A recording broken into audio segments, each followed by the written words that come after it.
السلام علیکم بچوں، یہ ہماری 7ویں سبق ہے سیتا جی کی آہوا زاری۔ رام چندر جی کے ونواس کے وقت یہاں پر سیتا اور رام کی گفتگو کے بارے میں بتایا گیا ہے۔ یہ نظم ایک شبیہ کے طور پر لکھا گیا ہے جو کہ سیتا رام سے کہہ رہی ہے۔ ہمراہ اپنے بن کو مجھے ناتھ لے چلو، ریکھا تمہارے چرنوں کی ہوں ساتھ لے چلو۔ بن سے مراد یہاں پر ہے جنگل، جب رام چندر جی جنگل میں جا رہے تھے ونواس کے لیے، اس ٹائم کی بات ہے یہ۔ تو بول رہی ہے سیتا، ہمراہ اپنے بن کو مجھے ناتھ لے چلو، ریکھا تمہارے چرنوں کی ہوں ساتھ لے چلو، یعنی ہم اپنے ساتھ مجھے جنگل میں اے آقا لے چلو۔ ریکھا تمہارے چرنوں کی ہوں، ریکھا سے مراد ہے جو ہمارے ہاتھوں کی لکیریں یا نشان ہوتی ہیں، اسے ریکھا بولا جاتا ہے۔ چرنوں سے مراد ہے پاؤں کی جو لکیریں ہوتی ہیں انہیں بولا جا رہا ہے۔ ریکھا تمہارے چرنوں کی ہوں ساتھ لے چلو، یعنی میں تمہارے پاؤں کی ریکھا کی طرح ہوں، مجھے اپنے ساتھ لے چلو۔ نازک ہے میرا شیشے یہ دل ٹوٹ جائے گا، چھوٹا تمہارا ساتھ تو جی چھوٹ جائے گا، یعنی میرا دل نازک ہے شیشے کی طرح، اور اگر تمہارا ساتھ چھوٹا تو میں بھی جی نہیں پاؤں گی۔ راتیں نہ کٹ سکیں گی اکیلے فراق کی، راتیں نہیں کٹ سکیں گی میری اکیلے فراق سے مراد ہے یہاں پر جدائی میں، یعنی آپ کی جدائی میں یہ راتیں میری نہیں کٹ سکیں گی۔ کڑیاں وہ جس نے جھیلی ہو جھیلے فراق کی، یعنی جس نے یہ کڑیاں جھیلا ہو جدائی میں۔ قسمت نے جب سے باپ کے گھر سے کیا جدا، سوامی مجھے نہ تم نے نظر سے کیا جدا، یعنی جب سے قسمت نے مجھے اپنے باپ کے گھر سے جدا کیا ہے۔ سوامی سے مراد ہے شوہر، آقا، یعنی اے آقا مجھے تم نے اپنے نظر سے کبھی بھی جدا نہیں کیا ہے۔ پتلی کی طرح آنکھوں میں شام و سحر رہی، پہلو میں بن کے صبر و شکیب جگر رہی، یعنی آنکھوں کی پتلی کی طرح میں صبح و شام تمہارے ساتھ رہی ہوں، میں صبر و شکیب جگر کی طرح تمہارے پہلو میں رہی ہوں۔ ویسے تو صبر و شکیب دونوں ایک ہی چیز ہے، لیکن تب بھی یہاں پر بتایا گیا ہے کہ میں ہمیشہ صبر کر کے بہادری کے ساتھ ہمیشہ تمہارے ساتھ رہی ہوں۔ دکھ آج تک سہا نہ غم انتظار کا، مجھ پر کرم رہا ستم روزگار کا، یعنی کوئی دکھ اور کوئی غم مجھ تک نہ آئی، مجھ پر ہمیشہ کرم رہا ہے یہ زمانے کی سختیاں۔ صدمے تمہارے ہجر کے کیوں کر اٹھاؤں، میں مر مٹوں گی دکھ جو یہ دم بھر اٹھاؤں گی۔ یہاں اس لائن سے مراد ہے کہ میں صدمے کیوں اٹھاؤں گی تمہارے جدائی کے، یا ہجر سے مراد ہے جدائی سے، یعنی میں تمہاری جدائی کے صدمے کیوں اٹھاؤں، میں مر مٹوں گی دکھ جو یہ دم بھر اٹھاؤں گی، یعنی میں مر جاؤں گی لیکن یہ دکھ بالکل نہیں اٹھاؤں گی۔ گھر میں چھوڑ جاؤ گے سیتا غریب کو، پاؤ گے بن سے آ کے نہ جیتا غریب کو، یعنی اگر مجھے اکیلے اس گھر میں چھوڑ کر گئے سیتا کو، کبھی مجھے اس گھر میں دوبارہ نہیں پاؤ گے۔ تاریک تم بغیر ہے عالم میرے لیے، فردوس بھی ہے آہ جہنم میرے لیے۔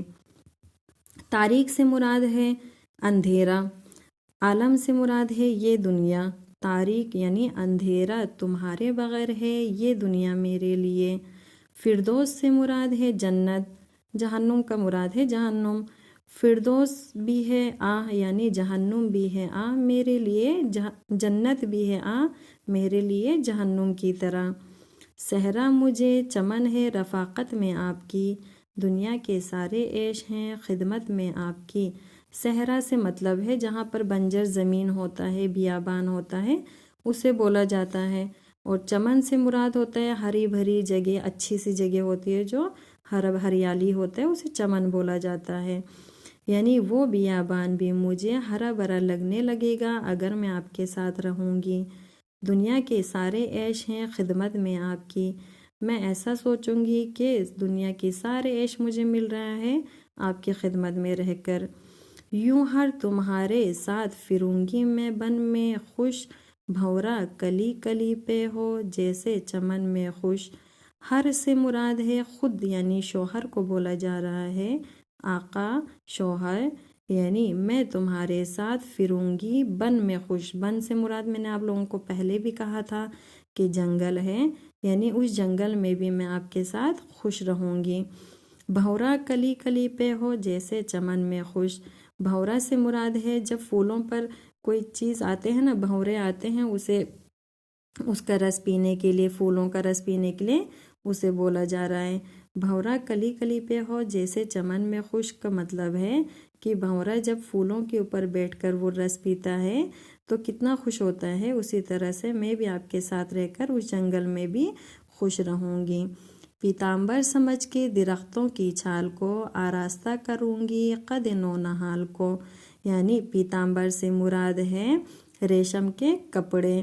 ریشم کا کپڑا بہت زیادہ مہنگا مانا جاتا ہے، اس لیے اس کو یہاں پر ایک تشبیہ کے طور پر استعمال کیا گیا ہے، یعنی پیتامبر سمجھ کے درختوں کی چھال کو آراستہ کروں گی قد نو نہال کو، یعنی یہ ریشم کے کپڑوں کو میں درختوں کی چھال کو میں ریشم کے کپڑوں کی طرح سمجھ کر، ایک نئے کپڑوں کی طرح سمجھ کر پہنوں گی۔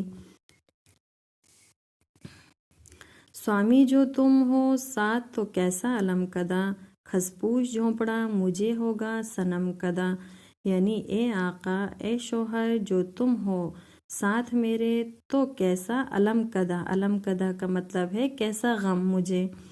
کھس پوش جھونپڑا سے مراد یہاں پر ہے جو گھاس پھوس سے بنائے جاتے ہیں، جھونپڑی وغیرہ یعنی گھر وغیرہ، اسے بولا جاتا ہے، یعنی وہ جھونپڑی بھی، گھاس پھوس والی جھونپڑی بھی مجھے ایک عالیشان گھر کی طرح لگنے لگے گا۔